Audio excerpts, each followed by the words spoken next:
किसान का कोई सुधार हुआ नहीं हुआ, छात्र का कोई सुधार हुआ नहीं हुआ, मजदूरों का कोई सुधार हुआ नहीं हुआ। आप लोग सबको जानते हैं कि हम लोग स्वतंत्रता दिवस क्यों मनाते हैं। ये चीज तो सबको मालूम है, क्योंकि जो स्कूल जाते हैं, जो छोटा बच्चा भी है उसको भी मालूम है कि हम लोग 15 अगस्त को झंडा फहराते हैं, स्वतंत्रता दिवस मनाते हैं। लेकिन क्यों मनाते हैं ये भी ज्यादातर लोगों को मालूम है। इसलिए मनाते हैं कि बरसों तक अंग्रेजों ने हमारे भारत देश में गुलाम, हमारे भारत देश के लोगों को, हमारे भारत देश को गुलाम बना के रखा था। गुलाम मतलब ईस्ट इंडिया कंपनी जैसे कंपनी ला करके यहाँ पर बैठाया गया था, बड़ा बड़ा कंपनियां यहाँ बैठाया गया था। जब यहाँ देखा गया कि यहाँ के धरती में, इस भारतवर्ष के धरती में सोना, हीरा, सारा चीज मिलता है यहाँ अधिक मात्रा में। पहले तो जानते होंगे कि पहले, अभी जो हम लोग का कागज का पैसा होता है 10 रुपया, 100 रुपया, 50 रुपया है ना, पहले सोना का ही सिक्का होता था, चांदी का, सोना का सिक्का होता था।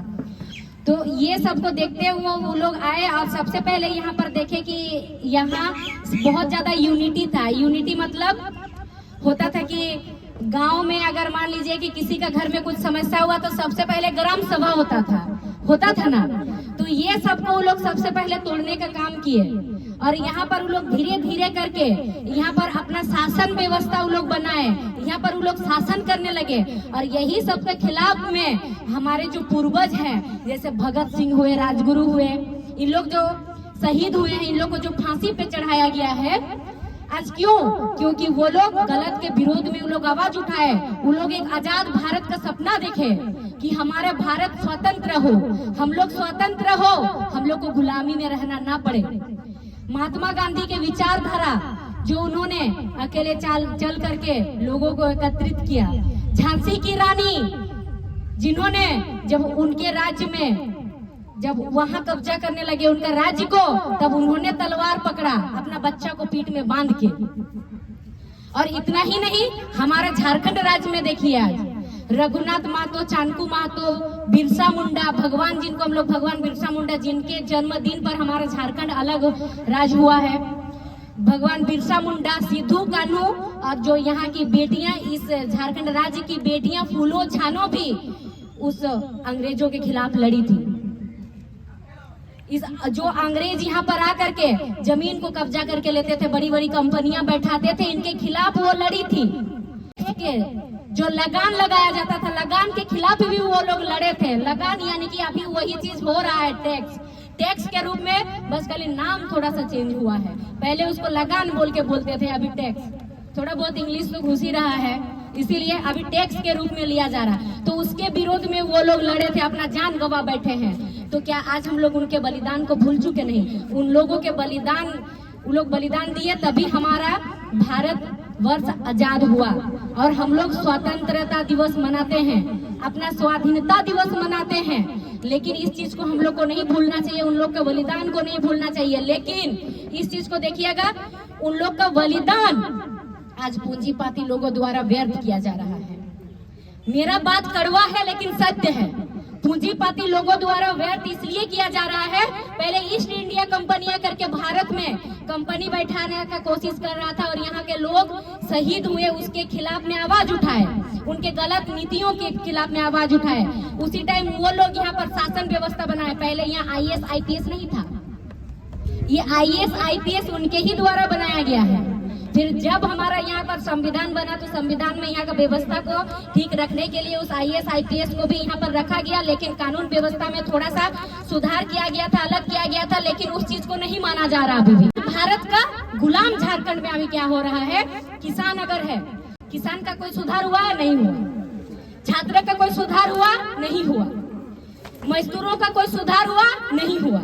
अगर मजदूरों का सुधार होता तो आज जाके शायद आदितपुर में, यहाँ सामने आदितपुर है, ये तो आदितपुर क्षेत्र ही पड़ता, आदितपुर में कंपनियों में जा करके धरना देने का जरूरत नहीं पड़ता। अगर किसानों का सुधार होता तो किसान खेती करते हैं ना किसान खेती, लेकिन किसान जब धान भी बेचने के लिए जाते हैं तो उनका धान का भी मूल्य तय कौन करता है, कितना रुपया टन जाएगा, उसका मूल्य तय कौन करता है? मूल्य तय होता है सदन में।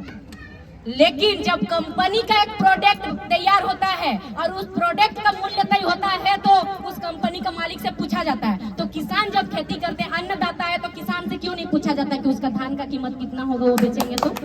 किसान का सब्जी का कीमत कितना होगा क्यों नहीं पूछा जाता है? पूछा जाता नहीं, पूछा जाता है। तो हम लोग कैसे आजाद हुए? कैसे हम लोग आजाद हुए? अगर इसके खिलाफ में आंदोलन करने जाइएगा, बोलने के लिए जाइएगा कि हमारे साथ गलत हो रहा, तो आपके ऊपर लाठी बैठाया जाएगा, आपको सड़कों में घसीटा जाएगा, आपके ऊपर केस किया जाएगा, धारा लगाया जाएगा। तो फिर हम लोग कैसे आजाद हुए? हम लोग तो आजाद नहीं हुए। हमारे साथ तो वही रवैया है जैसे पहले था। इसका मतलब तो हमारे जो पूर्वज बलिदान दिए वो तो व्यर्थ चला गया ना, व्यर्थ। छात्र के लिए रोजगार नहीं, यहाँ पर भटकाने का काम किया जा रहा है।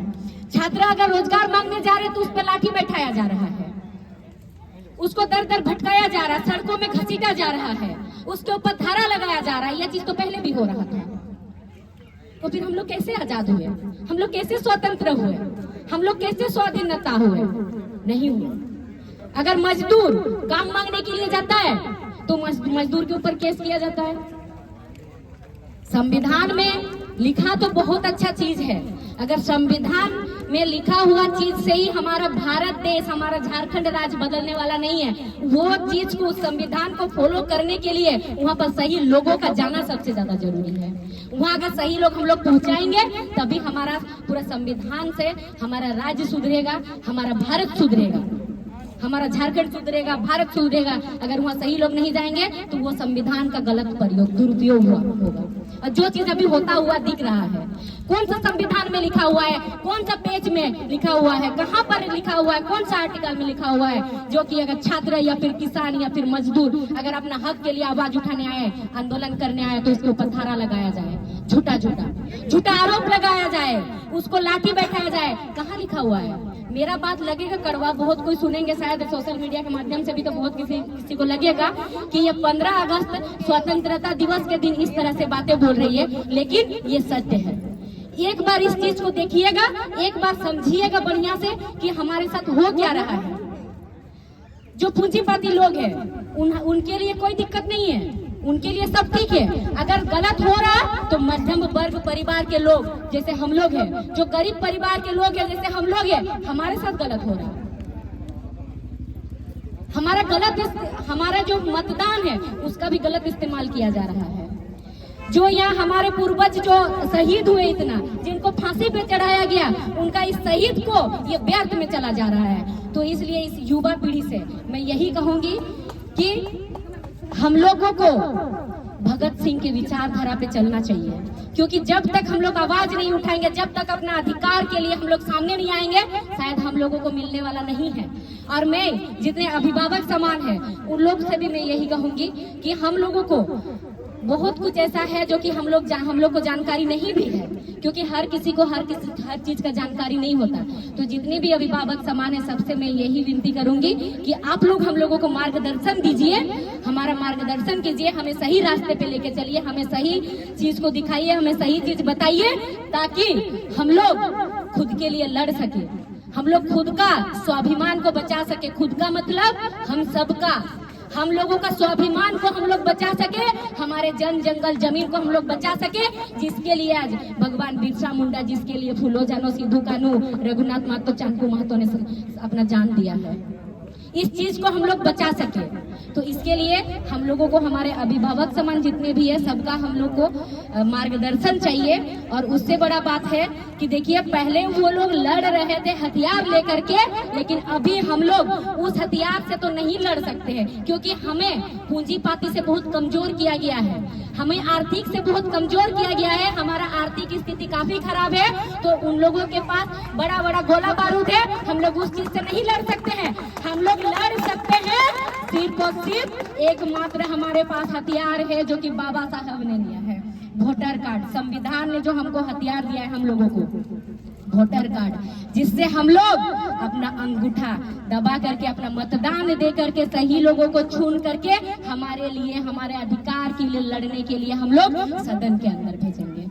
आज बड़ा बड़ा कंपनी बैठा, कंपनी का जो प्रावधान है, कंपनी का जो नियम है, आप लोग देखिएगा, कंपनी का नियम में वहाँ लिखा रहता है कि 75% लोकल लोगों को वहाँ पर काम मिलना चाहिए। लेकिन आप लोग बताइए, लोकल लोगों 75% कितना है वहाँ?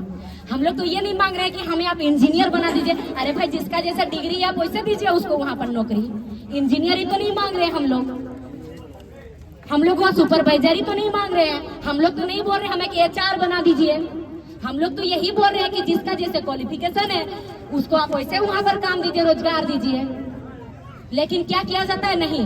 आप लोग देखिएगा, हमारा सरायकेला विधानसभा में ही आता है रोंगटा माइन, आता है ना, उधर राजनगर के उधर में। आप लोग देखिएगा कि पेपर में दिया हुआ था लगभग 6 महीना 1 साल पूर्व, 1 वर्ष पूर्व पेपर में यही दिया हुआ था कि इस कंपनी का 100 किलोमीटर का दायरे के लोगों को कंपनी में नहीं लिया जाएगा। तो यहाँ के लोग को अगर कंपनी में नहीं लिया जाएगा तो क्या बाहर से जो आएगा और यहाँ रोजगार करेंगे उन लोग को लगा सोलता दे करके दिया जलाएंगे या फिर अगरबत्ती लेके घुमाएंगे, धुमना दे करके? क्या बताइए? और वहाँ से जो धुआं निकलेगा, जहरीला धुआं, वो जहरीला धुआं ऑक्सीजन में लेकर के वहाँ पर फूट के मर जाएंगे। और वहाँ से जो कचरा निकलेगा उसका डंपिंग होगा 100 किलोमीटर के अंदर में, और 100 किलोमीटर के अंदर के लोगों को वहाँ पर रोजगार नहीं मिलेगा। ये कौन सा नियम है? ये तो नियम नहीं है। लेकिन ये सबसे बड़ी बात है कि आवाज भी नहीं उठाते हैं। हम लोग को अब आगे आना होगा, हम लोग को आवाज उठाना होगा, तभी हम लोग कह सकते हैं कि हम लोग पूरी तरह से स्वतंत्र है। इसीलिए जयराम दादा का जो विचारधारा है, इस विचारधारा को आगे लेकर के चलना है। हमारा जन जंगल जमीन को बचाना है, हमारा अस्तित्व को बचाना है।